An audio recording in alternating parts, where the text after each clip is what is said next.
ఏమో అనుకున్నా కానీ ఈ సంవత్సరం బంతిపూలు మాత్రం భలే వచ్చినాయి. సో ఇది ఆరెంజ్ కలర్ అండ్ నాకు చాలా ఫేవరెట్ అనిపించింది నాకైతే ఈసారి వింటర్లో బాగా పెరిగిన వాటిల్లో ఇవి ఒకటి అనమాట. కూరగాయలతో పాటు ఇదిగోండి, ఇదొక రంగు. ఇదైతే మొన్న వర్షాలకి తీసేద్దాం అనుకున్న చెట్టు, కానీ కింద వరకు చూడండి ఎన్ని ఫ్లవర్స్ వచ్చినాయో. సో ఇప్పుడు దీన్ని కదిపితే మళ్ళీ ఏమైనా చెట్టు ఇరిగింది అనుకో కొమ్మ, ఇబ్బంది కదా, అందుకని ఇలాగే వదిలేశాను. అండ్ ఇవైతే ఆరెంజ్. అండ్ ఇంకా ఇక్కడ కూడా వేసుకున్నాను, అక్కడక్కడ మధ్యలో ఇలా వేసుకోవడం వల్ల మనకి పెస్ట్ కంట్రోల్ అనేది ఉంటుందన్నమాట.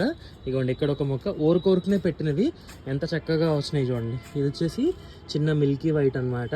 ఇవైతే అసలు రేరు, ఇన్ని సీడ్స్ వేస్తే అందులో కొంచెమే వచ్చినాయి అనమాట.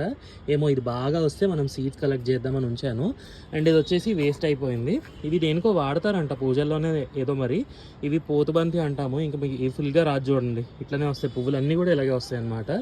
అండ్ ఇక్కడ మళ్ళీ ఆరెంజ్. అసలు ఎంత బాగా వస్తున్నాయో ఈ బంతి మొక్కలు మాత్రం. ఎంత పెద్ద కుండీలో వేసుకుంటే అంత చక్కగా వస్తాయి అనమాట. చూడండి చెయ్యి నిండిపోయింది అన్నట్టు. చిన్న చిన్న కుండీలో అయినా పెద్ద పెద్ద కుండీలోనే చక్కగా వస్తాయి అనమాట. ఇదిగోండి మీరు కూడా ఇట్లా ట్రై చేయండి. బంతి మొక్కలు మాత్రం ఎప్పుడు మన గార్డెన్లో ఉండేలాగా చూసుకోండి.